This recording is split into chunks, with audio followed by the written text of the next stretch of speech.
Howdy all, I'm Adam the Renaissance Nerd. Once upon a time, if you were bad for a movie, if you were an actor and your movies didn't perform, or if you were involved in a chain of movies where the movies didn't perform because one, they sucked, but also you played a role, a specific role for the reason people didn't go see these movies, you would lose your job as an actor. You would be kicked out of the big upper echelon and be told enjoy your career as a C-level television actor or actress. That was the reality back in the day, because back in the day, it was about making money.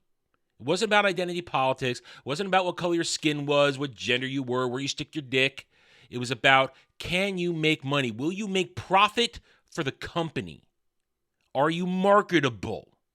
Do you put butts in seats? That's how it used to be. But in the 2020s, that's not how it is now. It is now all about, we're afraid to offend you because we know and when I say we, I mean Hollywood. I mean Western entertainment, not us.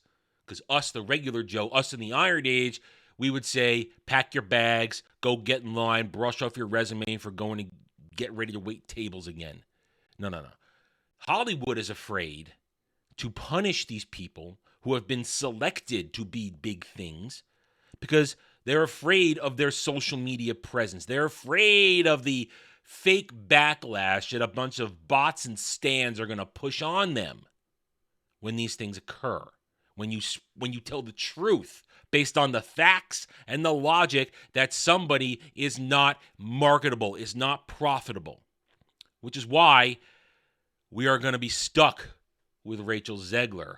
You know what? I'm happy that we're going to be stuck with Rachel Zegler because Rachel Zegler, she is the poster child for what modern day Hollywood is. A no-talent actress who has been told she's the greatest thing ever, but in fact has done nothing but fail. And her failure will now continue. We're through the doors, guys. We are marching down the pathway to the failure of yet another Rachel Zegler-involved movie. Hunger Games prequel, Ballad of Songbirds and Snakes, begins with a Thursday preview of $5.75 million. I smell righteous victory because I've been calling this one. Hell, I called it so much when I'm making fun of her on Twitter, she actually reacted to me. That's how easy it is to get under her skin because she knows she's a no-talent cow-mouth hack. $5.75 million on a Thursday preview. Now, I'm going to tell you the truth. When I was setting this article up a couple hours ago to get ready to do this, it said $6 million. In the hour and a half since I was getting ready to do this video, Deadline has changed the title. They've reduced it, $5.75 million. Note, that is less than the Marvels from last week. The Marvels pulled in $6.6 million, and we know where that went. $47 million domestic weekend, $60-odd million international for an anemic $100 million-odd opening. Now, there is a difference. We can admit this. There's a difference between The Marvels and Hunger Games prequel. The Marvels, massive budget, needs upwards of $750, $850 million. I say probably $1 billion in reality to break even. Hunger Games prequel, the bar is not that high. It's not as high. Hunger Games prequel with its budget of $100 million, publicly known. I say it's a little higher. Then you add in marketing. But even on the low end, this movie needs $250 million to sniff at break even. My belief, probably more accurately to say between $350 and $450 to break even. That's my belief based on the knowledge of how all this stuff works. They're not going to get there. If you're opening at $5.75 million on your preview Thursday, what are you going to get for your weekend? You're probably barely going to sniff $40 million domestic. You'll be lucky to sniff maybe $50 million global, which means probably sub $100 million opening weekend. And then, as we know, it's only downhill from there. Failure City, And that's what Rachel Zegler is. She is the mayor of Failure City. Yes, can you say, was she the reason West Side Story bombed? No, but she was involved. And then she started to open her cow mouth, attacking people on Twitter, attacking Jeremy Renner, attacking Gina Carano, attacking J.K. Rowling, showing us who she was. And then Shazam 2. Yes, is she the reason Shazam 2 failed? No, she's not. But she's a part of it because then she talks more.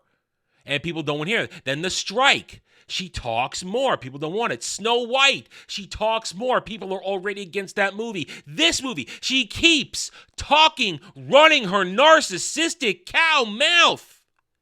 And people have no interest in watching any movie with her in it. So as I said at the start of this video, once upon a time, if you are a poison pill for marketing, for promotion, where your mere presence drives people away, you're fired. You're done. Go back to waiting tables. But not Rachel Zegler. She was chosen by Steven Spielberg. She has got her mixed breed Latin heritage because she's not a Latina. She's a mixed breed, but she plays that up for agenda and diversity purposes so that you can't cancel her. She has a very, I will say, interesting social media presence where she's got a lot of bots, a lot of stans who, as soon as you go after her, will turn on you and go, hell, somebody told me to Minecraft myself. And that's how crazy her stans are. Told me to Minecraft myself. Point is, once upon a time, she would have been fired because she's part of the reason people aren't interested in this movie. Besides the fact that this is a dead franchise, no one likes Rachel Zegler, and she is the primary reason Snow White, in a year and a half from now, will fail. They can do all the reshoots they want in the next year. She is a poison pill. She is true toxicity. Nobody likes this cow-mouth narcissist. And nobody will ever like her. Because first impressions matter. And her first impression to the world is, it's all about me, me, me, me, me. I. And I'm going to just throw out my hate because I've been told I'm a special snowflake all my life. And therefore, I don't understand how criticism works, and I will never change. That's Rachel Zegler. And that's why, even though this movie doesn't have a high threshold as the Marvels to reach, when it doesn't make money, it will be just as bad because we are in an era where all these production companies cannot afford to lose hundreds of millions of dollars, and this one will probably lose at least $100 million or more dollars because people don't care about this franchise and people hate Rachel Zegler. Simple math. Maybe even Zegler could do it. All right, I'm done. Thank you for watching this video. If you liked it, hit that like button. Be much appreciated. If you're here new to the channel, subscribe to me right here on YouTube. We're up to earn your trust and support using facts and logic because facts and logic do not care about whiny Stan, SJW, and fake fan fifis. Hit the notification button, share my videos if you like what I'm preaching, and by all means, leave a comment. Love to hear from true fans like you. Your passion speaks to me. I care what you think. I do not care what the bots, stands, fake fans, and SJWs have to say, because 201, they're all cowards behind keyboards, so easily triggered, and so clearly mentally unhinged. Thank you again for watching. Take it easy. Thanks for watching, everybody.